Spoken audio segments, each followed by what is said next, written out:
Meus amigos e as amigas, muito obrigado por você estar tirando um tempinho, parte do seu tempo, para poder nos ouvir, também compartilhar nossos trabalhos, nossos vídeos que temos postados nesse canal, que são vídeos que tratam das coisas naturais, como também das espirituais. Até porque somos compostos de corpo, alma e espírito. Somos criaturas de Deus, criaturas para vivermos uma temporada aqui na Terra e depois desligarmos esse corpo e irmos para a eternidade. A eternidade é muito importante pararmos um pouco, colocar um pouco os pés nos freios e pensar um pouquinho nas coisas celestiais, porque temos uma revelação nos trazendo uma recomendação do apóstolo São Paulo, dirigido pelo Espírito Santo, onde diz, em Colossenses capítulo 3, começando o versículo 1, se já ressuscitaste com Cristo, buscai as coisas que são de cima. E muitas das vezes as coisas da terra muito nos atraem. Somos atraídos pelas coisas da terra. Esse mundo, ele atrai. Ele é um mundo atraente. É um mundo atraente. E quando nós recebemos uma revelação como essa, nos trazendo uma recomendação para buscarmos as coisas que são de cima, é muito interessante. Interessante porque a nossa vida quase toda aqui na Terra é uma vida de correria.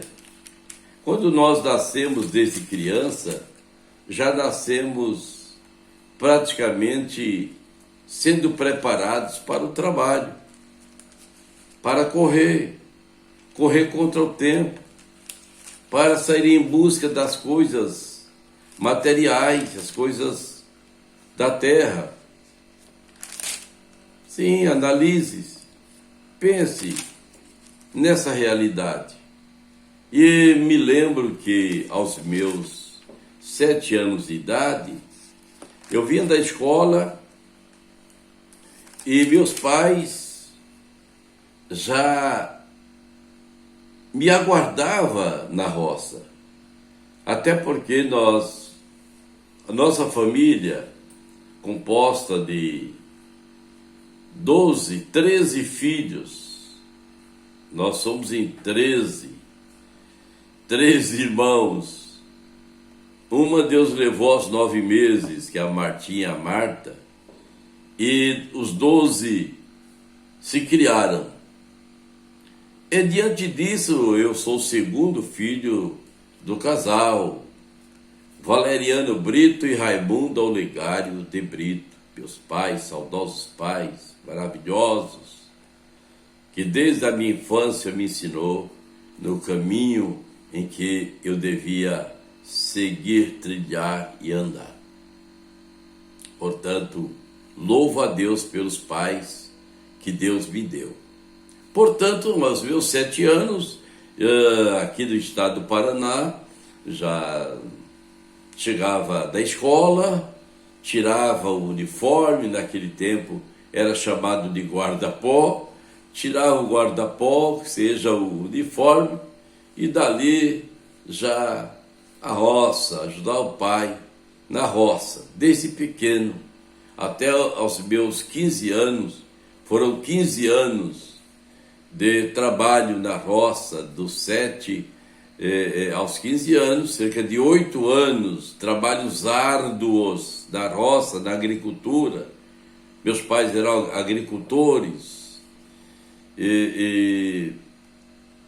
tanto que nesses 8 anos eu aprendi a fazer todo o trabalho de roça, de pulverizar os algodões, passar veneno. Com 12 anos eu já colocava uma máquina de passar veneno nas costas e saía pulverizando os algodões, veneno em pó, veneno em líquido, venenos perigosos.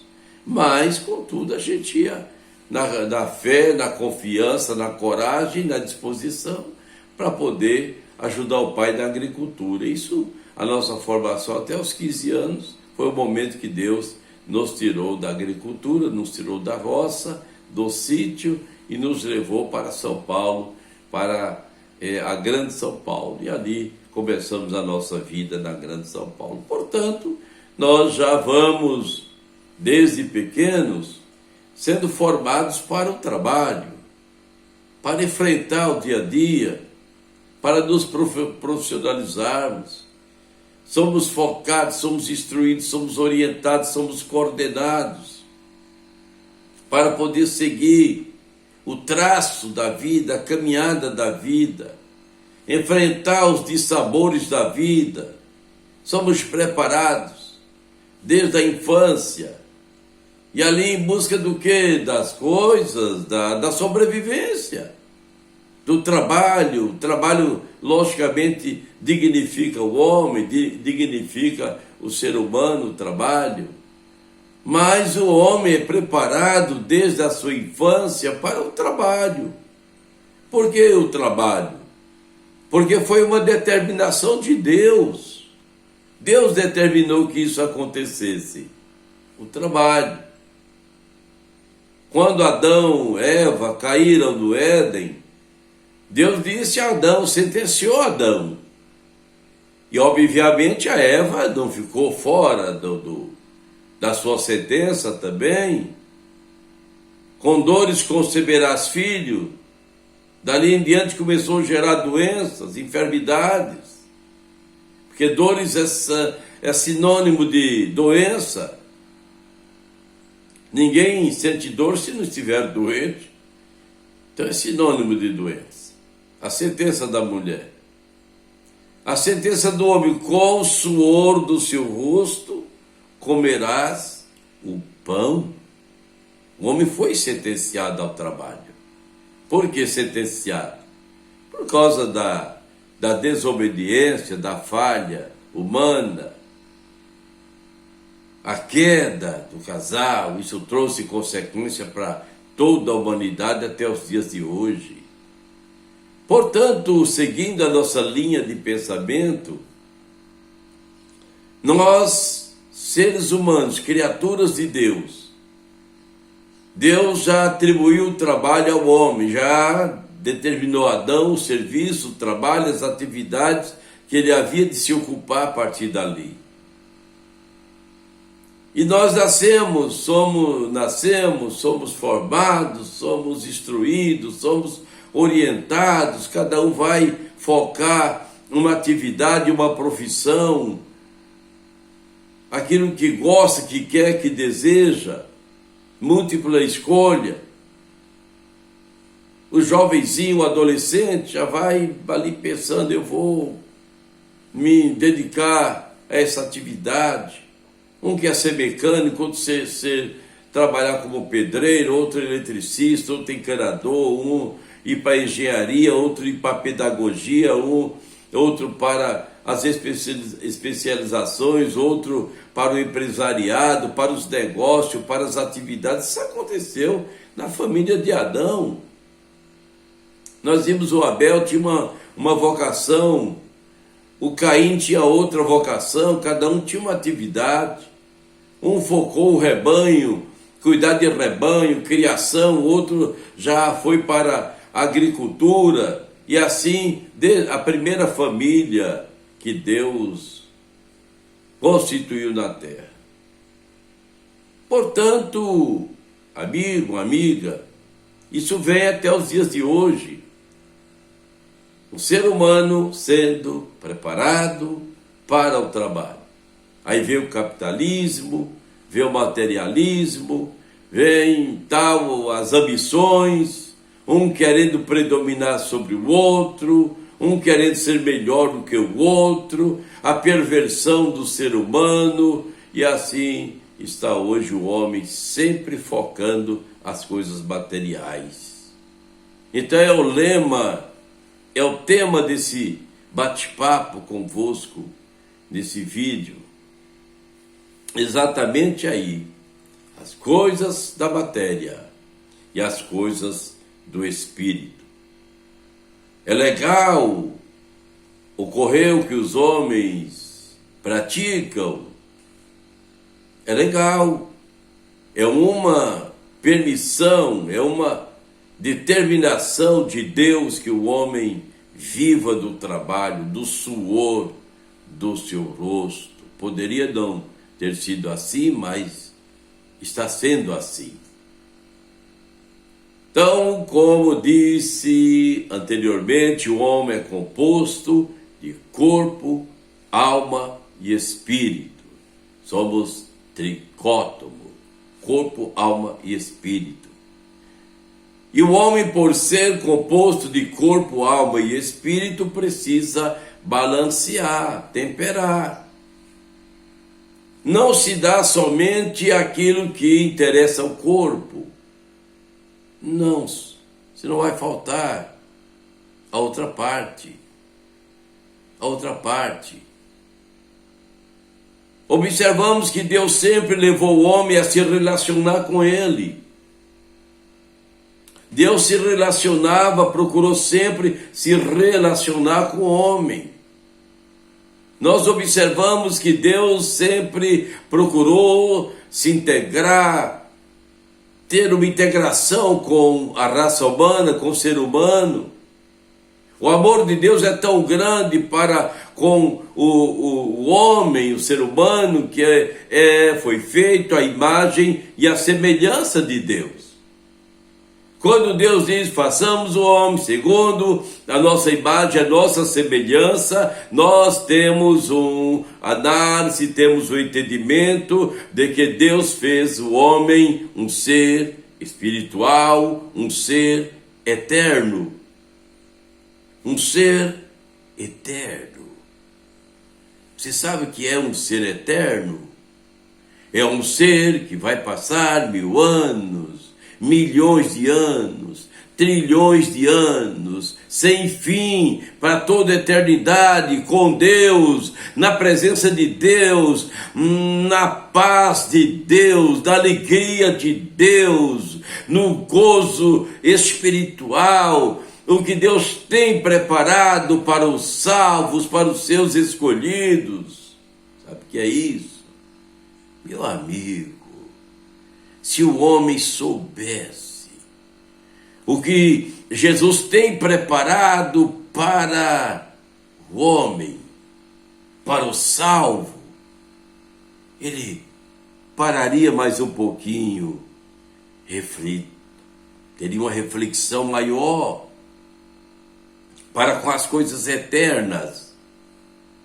Sabedores somos que não somos eternos aqui na terra. Vamos sairmos um dia daqui, vamos deixar esse corpo. Reverendo, mas vamos deixar sim. Seja o rico, o pobre, o plebeu, o rei, a rainha, seja o majestoso, a majestade, seja aquele que mora no barraquinho, de chão batido, como nós moramos, coberto de sapé aqui no Paraná, quando moramos a nossa infância, companheiro dos nossos pais.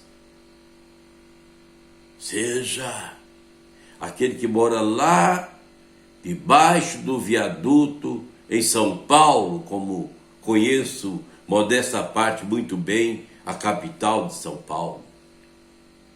Aquele que mora lá debaixo do viaduto do Chá, do viaduto Santa Efigênia, que são os viadutos mais altos da capital de São Paulo. Aqueles que estão largados ali da Praça da Sé, em São Paulo. Aqueles que estão lá da Cracolândia, em São Paulo, das grandes cidades, largados à mercê da sorte. Exatamente aí. Esses seres humanos, desprezíveis da sociedade, que seguem o seu destino obscuro, exatamente aí, meu amigo, minha amiga, é a imagem e a semelhança de Deus espiritual. Reverendo, se é a imagem e a semelhança de Deus, porque eles vivem nessa vida. Isso são seres, são pessoas que estão em todo o contexto do mundo. Você vai nos Estados Unidos, lá tem aqueles moradores de rua. Você vai no Japão, lá tem os moradores de rua. Você vai nas maiores cidades do Brasil, de outros países, lá estão na Europa, nos Estados Unidos, enfim. Lá estão eles. Mas, reverendo, se o amor de Deus é tão grande, por quê? Foi uma escolha deles. Cada um teve uma escolha. Porque Deus deu o livre arbítrio para todas as pessoas. Todo ser humano tem o livre arbítrio de escolher se quer ir ou quer ficar, se quer seguir ou quer parar, de fazer ou não fazer. Deus deu o livre-arbítrio. Deus deu o livre-arbítrio, a livre escolha para você, meu amigo, minha amiga, escolher se você quer ir para os céus com Jesus ou quer ir para o inferno com Satanás, com aqueles que são condenados à morte e desprezo eterno. Deus dá o livre arbítrio. A escolha é sua. A escolha é sua. Nós somos seres eternos, e por sermos seres eternos, há filosofias humanistas, filosofias espíritas, que diz que uma vez a pessoa saindo do corpo, a pessoa morrendo, o seu espírito vai ficar próximo, aproximando sempre nas proximidades do corpo, mesmo o corpo daquele estado de putrefação, ou de ossos, ou de esqueletos. O espírito ficará por ali até o dia que ele irá para o lugar para poder esperar a reencarnação. A Bíblia não aprova isso. Isso são filosofias humanas. Paulo chamou isso de doutrinas de demônios, para enganar a humanidade. Há quem diz filosofia romanista, em que a pessoa morre e vai para o purgatório para purgar os seus pecados, para extinguir, para purificar, passar por um processo de purificação, para depois a pessoa ir para o paraíso. A Bíblia não aprova essa ideia, essa filosofia de Roma, do catolicismo. A Bíblia não aprova. Não tem base sólida da palavra de Deus que dá esse direito de esperarmos um purgatório. A Bíblia diz que o homem morre só uma vez e depois virá o juízo. Somos seres eternos. E por isso, meu amigo, minha amiga, não podemos ficarmos presos no materialismo, no capitalismo, somente nas coisas da terra, deste mundo que é passageiro. O milionário, multimilionário, rico, galga seu grande, elevado, incontáveis patrimônios, mas tudo vai ficar na terra. E a eternidade. É importante pararmos um pouquinho para pensarmos nas coisas eternas, nas coisas celestiais. Jesus deu uma ordem em São Mateus 6,33, dizendo para nós buscar em primeiro lugar o reino de Deus e a sua justiça, e as demais coisas vos serão acrescentadas. É uma decisão de fé, é uma decisão de crer na palavra de Deus. Jesus falou mais do inferno do que dos céus. Por quê? Porque há perigo o homem ser lançado, ser destinado para o inferno eternamente, para o fogo eterno, para o sofrimento eterno, para o desprezo eterno. Jesus, ele alertou, ele continua alertando na sua palavra. O desejo de Jesus é que ninguém se perca, mas que todos venham ter o conhecimento. Mas as religiões não estão falando a verdade, as religiões estão enganando a humanidade. Religião é um termo até bonito, elegante, excelente, maravilhoso. Religião é religação, bom seria que os homens de fato, eles estivessem religando-se ao Criador. Bom seria. É o termo religião, religação. Muito bom, bonita, frase excelente, extraordinária, mas não é isso que está acontecendo. Os líderes religiosos não estão falando a verdade. Até mesmo os evangélicos, os pentecostais, neopentecostais, estão deixando de falar a verdade, a realidade dos céus e do inferno, do pecado, da iniquidade, do afastamento de Deus. Estão focando mais o evangelho do enriquecimento, da prosperidade, o evangelho que prende o homem na terra, que amarra o homem na terra, que ilude o homem na terra, deixando de falar a verdade do céu e do inferno. Pregador, cuidado. Cuidado que você não vai poder entrar nos portais celestiais. Esses portais é santo. Eu fui levado lá. Eu estive lá. A cidade que Jesus foi preparar o lugar é santo. A nova Jerusalém que João viu descer dos céus, adereçada à terra, eu também tive esse privilégio. O Espírito Santo me deu essa graça. Por isso,